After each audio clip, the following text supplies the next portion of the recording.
The 5 Pillars of Sustainable Motivation. This video is an overview of how to achieve sustainable motivation. While I have presented this information in a rough sequence, it's really important to focus on how you are already motivating yourself. Focus on the familiar. Don't think that you're going to have to start at the top of the list. It's okay to start in the middle. That's perfectly fine. What's important is you fully plug these tips into what you're doing, scale it up, and then move on to the other pillars until you have all 5 covered. Focus on your purpose. It turns out that for people to do a better job at doing what they need to do, they have to first be informed of why they're doing things in the first place. That's right. While having a clear idea of what to do and how to do it are important, it's even more important to understand why you're doing these things in the first place. Focus on what you stand to lose. I wish I could tell you that most people are proactive. I wish I could tell you that most people are motivated by the things that they hope and dream of. Unfortunately, when it comes to practical reality, most people would rather stay with almost unbearable situations until they feel that their backs are against the wall. They basically act only in terms of reactions. These are reactive people. Most of us are reactive. Accordingly, telling people what they stand to gain can only motivate them so much. In fact, for a lot of reactive people, thinking in proactive terms isn't much motivation. What really gets them to sit up and pay attention, or better yet, get off the fence, is to show them in clear terms what they stand to lose. Reactive people are driven by fear and loss. Get motivated by daily micro victories.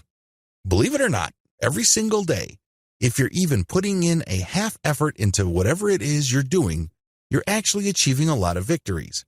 The problem is too many of these are routine, familiar, and programmatic that it's very easy for you to overlook them. In fact, it's very easy for you to take them for granted. In your mind, unless and until you achieve big victories, you're not really winning on a day-to-day basis. Well, you need to learn how to get motivated by micro victories because they're all over the place. Turn to others when you begin to slow down. It's important to note that in your journey towards self-discovery, self-awareness, self-actualization, and victory, there are other people making the journey with you.